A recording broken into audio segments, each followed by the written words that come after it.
So how did you get into working in PMOs and what attracted you to it? Well, interestingly, I started, well, when I was in high school, I had no idea what I wanted to do when I went to college, but I knew I was good at math and science, so I decided to go for computer science. and and nothing to do with the PMO space. And quite frankly, there was no project management degree back when I was going to school. So I went to a great school for computer science and found that I really enjoyed that because I loved creating things, fixing things, and solving problems, which is a lot, in my opinion, what computer science is about. And I used that very briefly. I worked full-time going through school, and then when I graduated, I used it very briefly, but then I was put on these projects and found that I really enjoyed the part of being the communicator between the technology area and the business area and being able to pull them together to have the right conversations to build a strategy for how we were going to get the work done. And I was the kind of person that would go grab the whiteboard marker and go to the whiteboard and start facilitating. And I said, this is kind of fun. And then I started to realize that the people that did this stuff were the project managers. And I started seeing the planning work they were doing and how naturally that fit for me and how much I liked that. So I got into project management and just started working my way up from project management to program management to running a portfolio of projects. And then, like I said, very early, I built my first PMO, I guess 17 or 18 years ago now, and had no idea that's what it was called, but I was a project manager, but I was the only one that could figure out how to pull everyone together to get this work done. So I did. And it was a really exciting experience. And I said, I want to do more of that. And I did it for some small companies, large companies, different industries, government, financial services, nonprofits, small organizations. And I just realized that that was what I was meant to do, was to help organizations figure out how to achieve their mission using the PMO model. So that's what I did. And I think 3 years ago, I said, I've done this for individual organizations, but sometimes when you're inside the organization, your voice isn't heard as much as when you're the consultant that comes in to help facilitate the change. And I saw that time after time. And I knew I had a lot to share. And I wanted to share it with more than one organization at a time, more than one group of people at a time. I felt like I could go have greater impact and I could help more people if I was able to go out into the industry and do more speaking and training programs and things that being a full-time employee I wouldn't have the time to do. So I just took a leap and I said, you know what, I'm going to try this being an entrepreneur thing. And I have been absolutely in love and couldn't imagine going back to working for someone else now that I've seen how big of an impact I can have with organizations and executives and project managers, portfolio managers, PMO leaders all over the place. It's been fantastic. The next question, how long has your PMO been in place? Interestingly, our PMO started as literally a band of volunteers with no organizational structure around it at all. We didn't have a nonprofit that we were working in. We were literally just project managers from around the DC, Maryland, Northern Virginia area that wanted to go have an impact and do something really cool. And so our first year, the only entity and structure we had, and this is back in 2014, was the PMO. The PMO was our whole identity. We were called the PMDOS PMO, and we were the Project Management Day of Service PMO. We were not tied to any specific organization. We were from all over the place. We were all volunteers, and we had no idea what we were doing. We just knew we wanted to go have big impact and help serve nonprofits, and we just started figuring it out. So that PMO has lived since 2014, about this time, 2 years ago. Then it leads nicely on to the next question. So what kind of PMO are you currently working in? What is the size and value of the portfolio managed by the team? I can tell you this, and this is an interesting thing. I'm a big believer in, it's not the measure of the projects themselves, but the outcomes and the impact they have that really matters.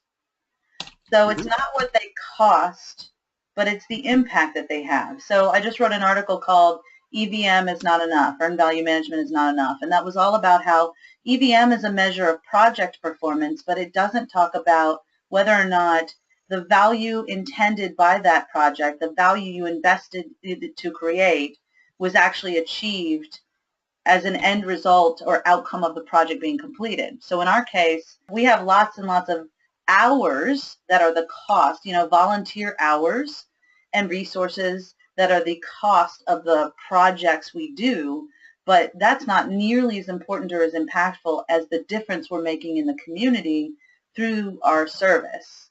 So for the PMO that we have, and for the last couple of years, we've done 2 major events in the DC area, and the value of those events in terms of just project management hours and time just for the day of the event alone is about $200,000 if it were to be paid project management services in a single day. So because of the number of volunteers we have in the room, you can estimate at least $200,000 is what it would have cost those nonprofits to hire these project managers based on the average rate for a project manager in our area. Now, the outcome, though, of the work we do with them has an almost immediate 5 times multiplier impact to the community because those nonprofits are now able to go serve the communities and achieve their missions. It is a minimum of a 5-time multiplier, so over $1 million impact in a single day. And so you can see quickly as we multiply these events, the real impact is going to be in the many, many, many millions just in the next year alone. And as we keep adding organizations and they keep having impact, that number just keeps growing exponentially. Okay, it's widely accepted that PMOs are created to respond to a particular issue or opportunity. What was the trigger for your PMO to be set up, and what approach was used to establish it? So this is a fun story. The guy that came up with the idea for the Project Management Day of Service, his name is Kendall Lott, and he's a former president, chair of the DC chapter of PMI, and a longtime friend of mine. And he came up with this idea. He shared it with a small group of project management leaders, and I immediately was drawn to it and said, I definitely am going to be a part of that. I'm going to help you get this done because I believe so strongly in giving back to the nonprofit community while raising the profile of the project management profession. So this seemed like a huge way to do that. So we started, the 2 of us together. We're the first 2 volunteers for this whole thing a couple of years ago. And as we sat down and tried to figure out how we were going to pull this off, he said to me, well, you're the PMO lady. Let's build a PMO to do this. So, because you need a way that you're going to organize the people to get work done. And to me, having spent, I don't know, I guess at that time about 16 years in the PMO space, that was a construct I felt very confident could be a really high impact and successful way of getting the things accomplished we need to get accomplished. So that's what we did. We said, all right, and we built a org structure that was mostly functional and how it would operate, from all the event planning operations to finding volunteers to preparing the nonprofits to all of the different activities you have to do specifically just for the event. Now we're bigger and we do more, but at that time it was just for planning for the event. And it was the reason, the trigger was needing a way to accomplish an impossible objective that had never been attempted before in a way that many people said couldn't be done. And so early on, we coined a phrase called the impossible PMO. And as we talked to people about it, we referred to it as the impossible PMO. And the reason for that was because everyone told us what we were doing was impossible. And it was kind of our tongue-in-cheek way of saying, okay, well, we're going to build the impossible PMO that makes the impossible possible. And that's exactly what we did. Yeah, great. What was the size of the PMO team, and what was the makeup of the team? So the first year, it was very simple and focused on all of the operational areas that would need to come together in order to make a big event happen. Like I was saying, we had a team that was responsible for the event planning, a team responsible for recruiting volunteers, a team responsible for doing marketing, a team responsible for fundraising, an IT team. It was very much organized like a mini organization around a specific initiative. Over time now, and this is really big, our third big push and iteration of the model, it has evolved to be more sophisticated because now we do more than one big project. We do more than one project management day of service event. We're now a year-round entity that's building several different programs to help serve the nonprofit community through project management. One of those arms is, of course, the big event we hold in the DC area, but we also have a team of people that are focused on helping to coach and mentor other project management organizations that want to do these events, including helping them through an entire playbook that we documented, as well as templates and examples and resources that run end-to-end explaining the entire process of planning and executing an event like this, including tons and tons of lessons learned that we actually apply the next year to help us improve our project. So there's all of that, but then there's also a new nonprofit coaching program that we're setting up, and there's some training programs that we're going to be doing, as well as doing our own nonprofit engagement and reaching out to the community. So there's a lot of different projects in this portfolio, if you will, now.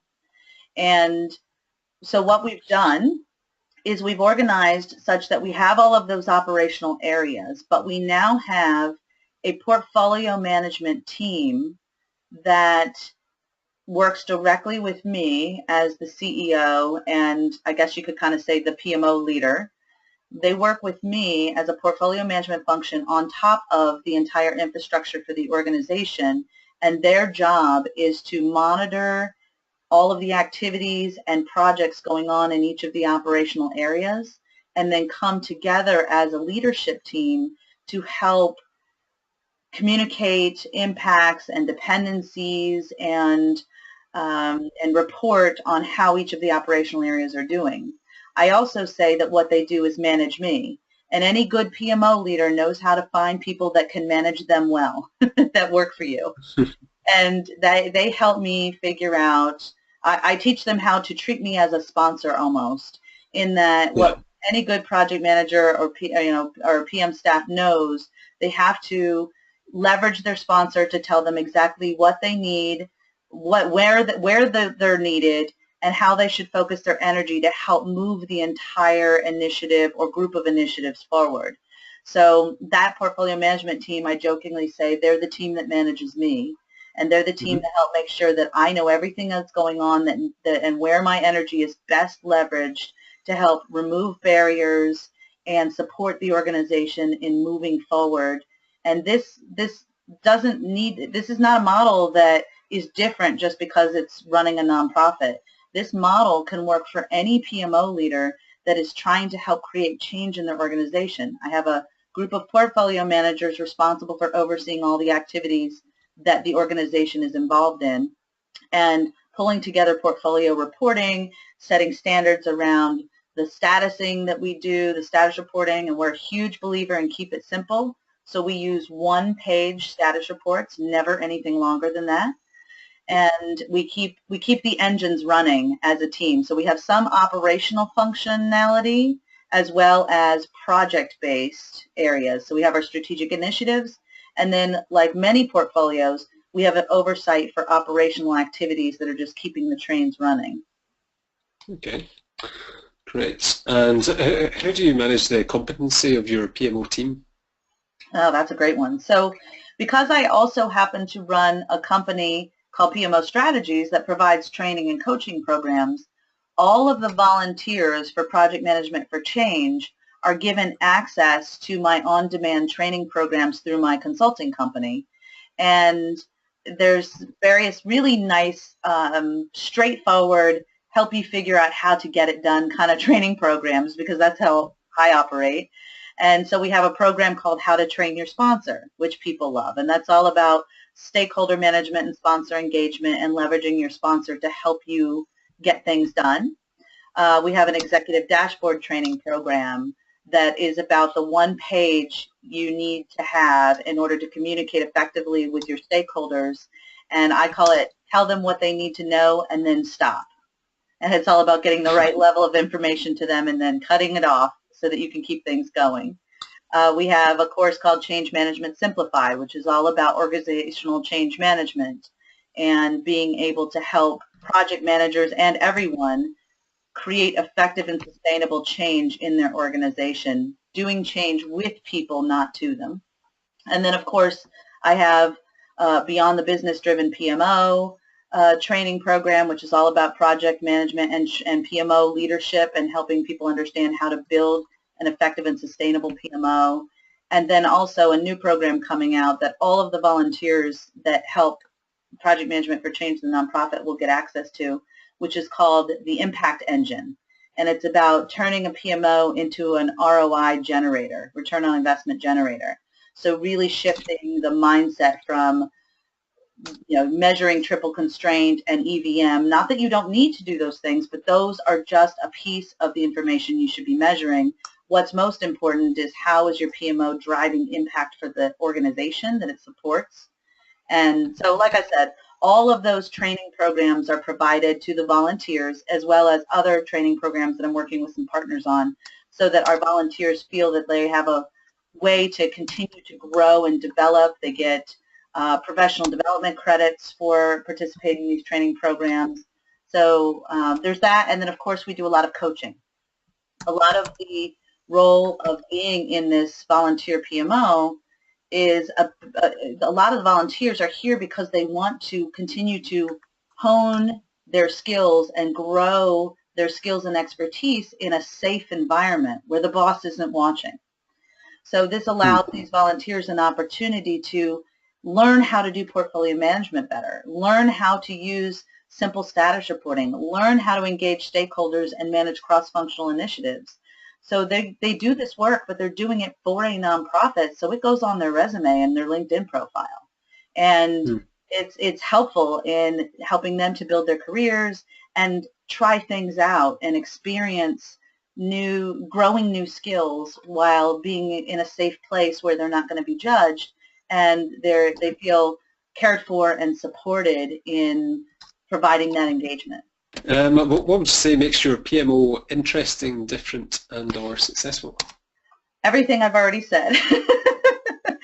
Everything. Everything. Well, I think it's what makes it different and what makes it interesting is that these people come here willingly and they're not being paid. So everybody that's in this PMO has seen me speak on this topic or been a part of one of our day of service events, and they felt impactful. They felt like doing this work will help them make a difference using their project management skills in a way that they can't find anywhere else. There are so many ways that people can give back to the community and help nonprofits, but not very many where you can actually use your project management skills. So people we work with want to be there. They're not paid to be there, and they're there because they're passionate about using the power of project management to change the world. So we're very mission driven. We're very emotionally engaged with the kind of work we're doing, which I think does give us a distinct advantage over people that are being paid to be there, because they're there because they want to be, not because they have to be. However, I apply a lot of the same techniques that made me successful as a PMO leader when I was running PMOs, and I use a lot of these techniques that we use to take care of our team to help other PMO leaders learn how to be successful. And that is helping people leverage their strengths and learn and grow their skills in a way where they feel like they can have impact.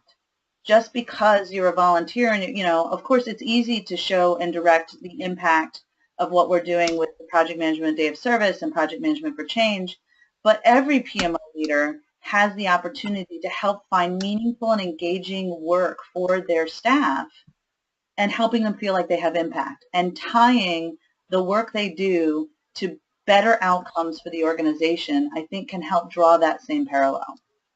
Cool. So the next question then, so can you give us some examples of the range of services you provide? We do portfolio management.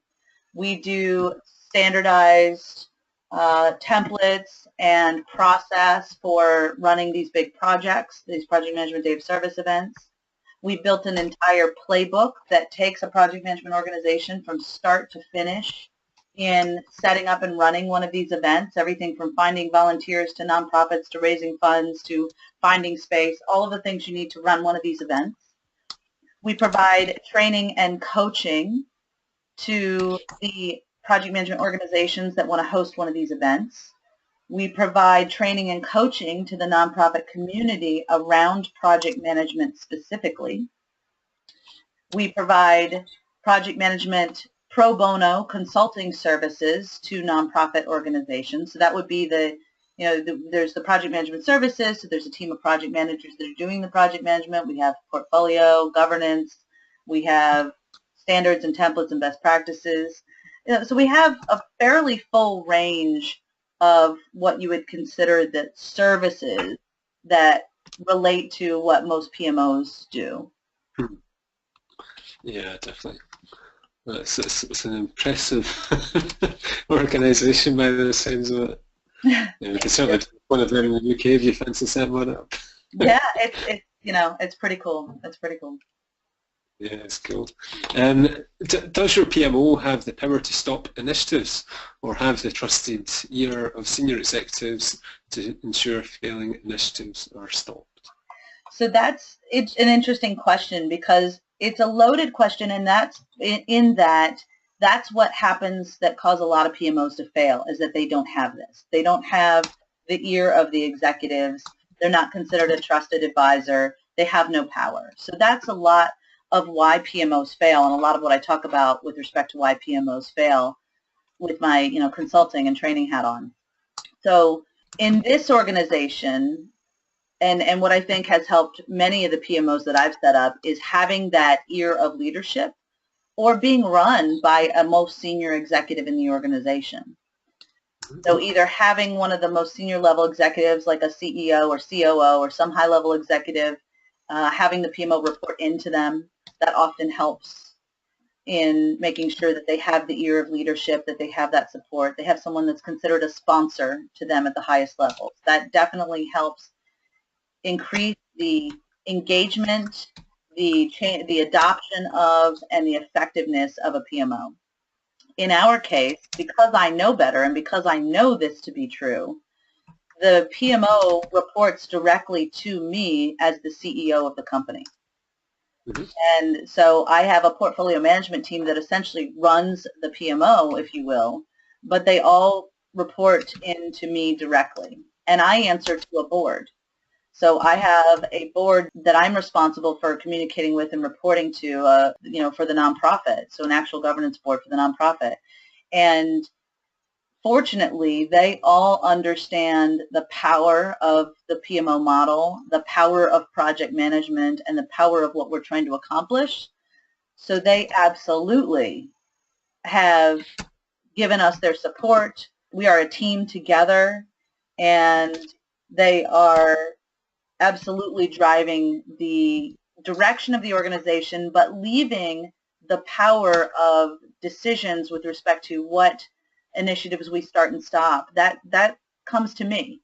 And because I am responsible for the PMO, I would say absolutely I have the power to stop initiatives, reprioritize, determine where we're going to spend our energy. And in my case, yes, I have the trusted ear of the senior executives, which would be our board for the nonprofit. They're family to us, and we're all in this together. There's no us and them. We are all building this together. We're all building this together. That's a good one. Great. So, as values in the eye of the beholder, what are the perceived benefits that your PMO brings to your organization? We make it happen. That's it. We are the team that gets it done. That's what the PMO is all about. It is about taking the strategy and helping to further clarify, crystallize that strategy for the organization, and then deliver that strategy with high impact results. And that is exactly what the Project Management for Change PMO does. We deliver the strategy of raising the profile of the project management profession and showing the community the power of project management through our service to the nonprofit and small business community. Great. So what would you say are the main challenges faced by our PMO?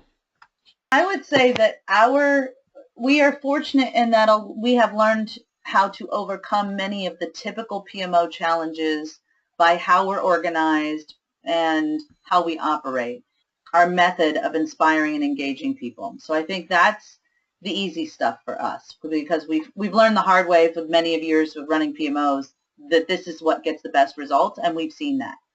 Our challenge tends to be a little bit different in that our challenge is about the fact that this is volunteer. And so when it's volunteer, life gets busy for people, other things take priority, and so it's hard to give as much time as you would like to.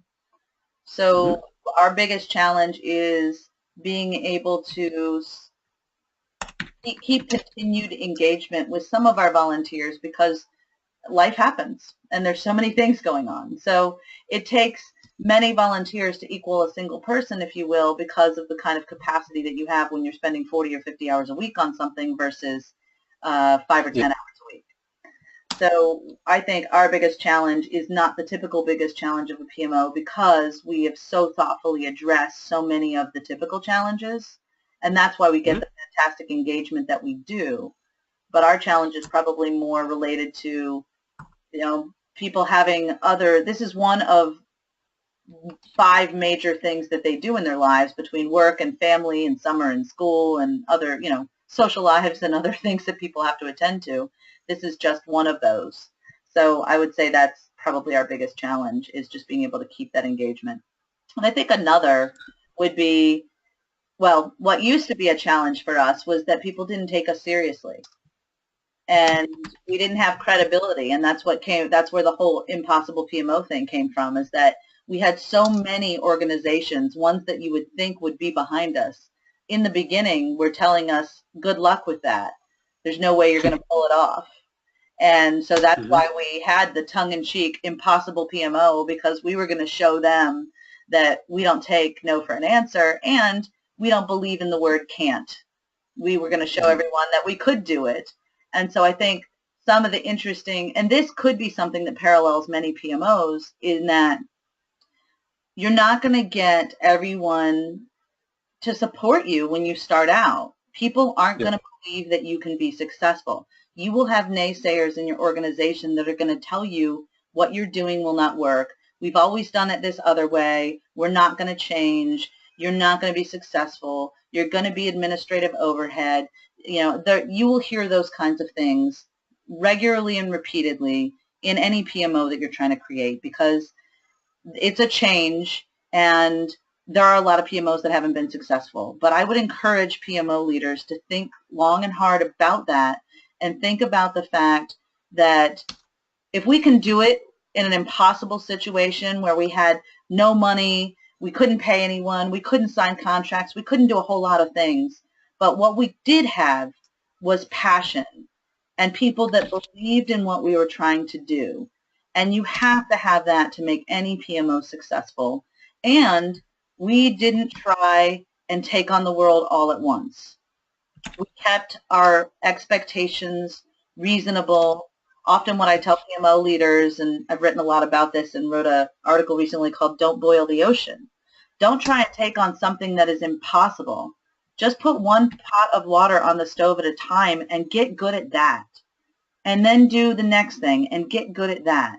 And eventually you will have taken on the ocean, but you did it one pot of water on the stove at a time. And so you showed success.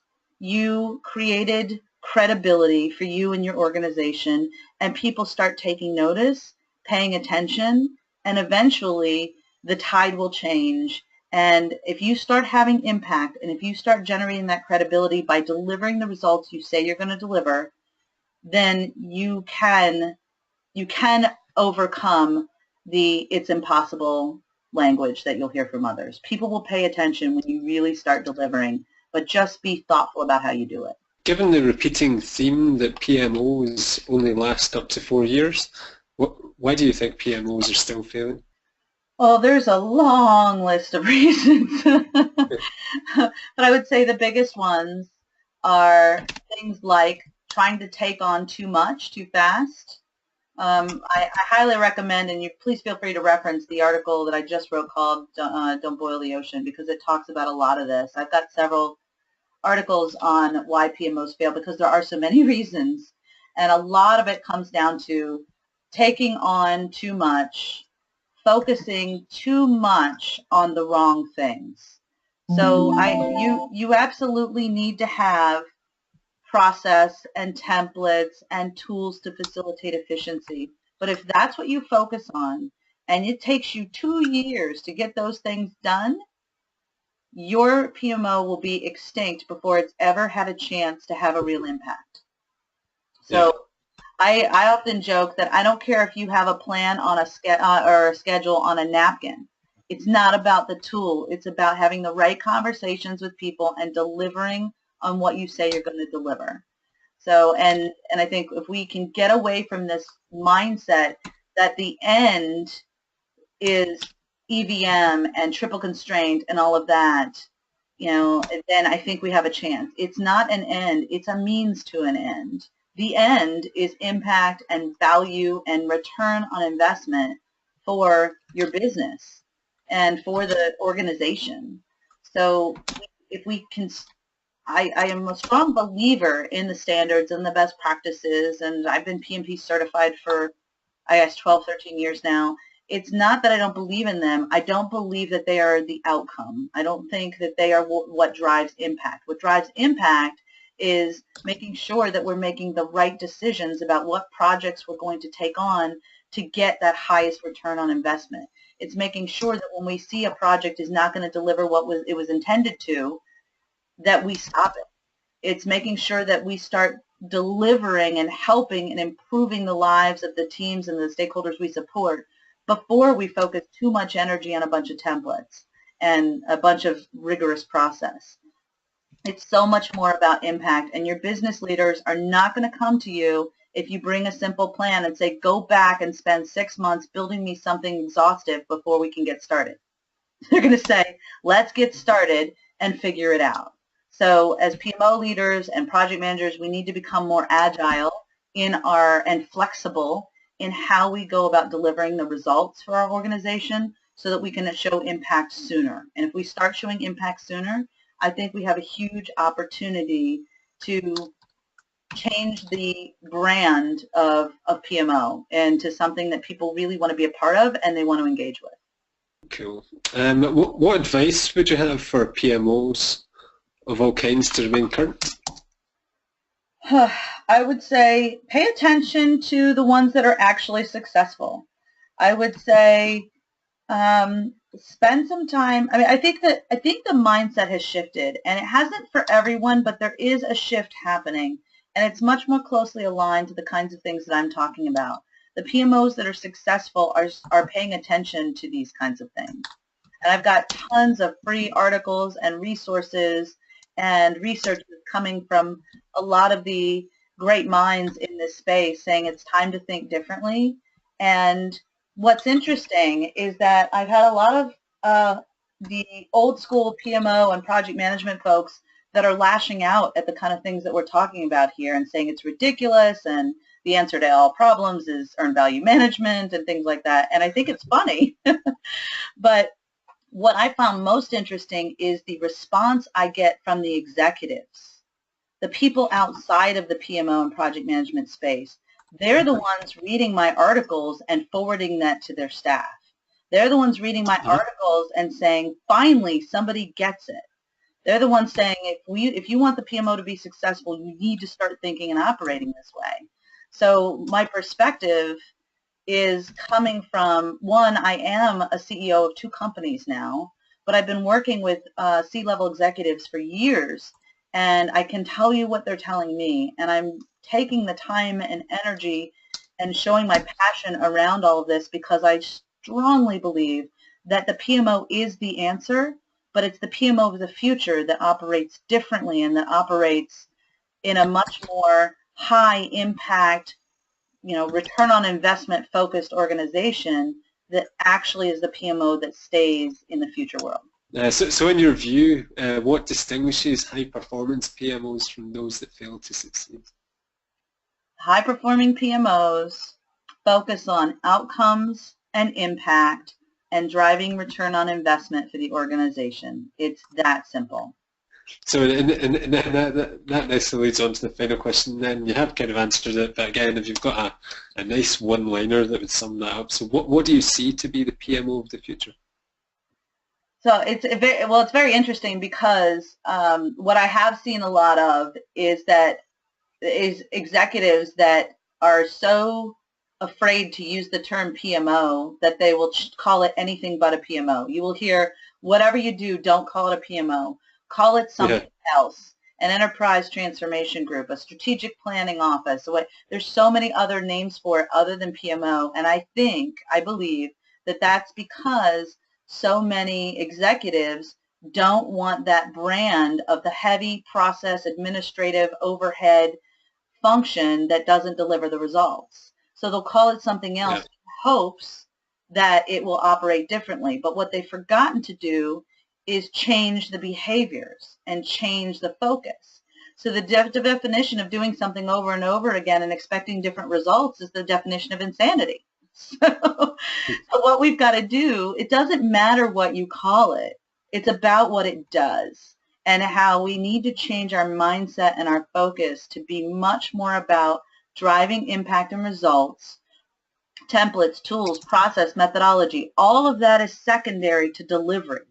So I'm not saying don't do those things. I'm saying right-size them, but start delivering impact and building credibility as quickly as you can, as quickly as possible in your organization.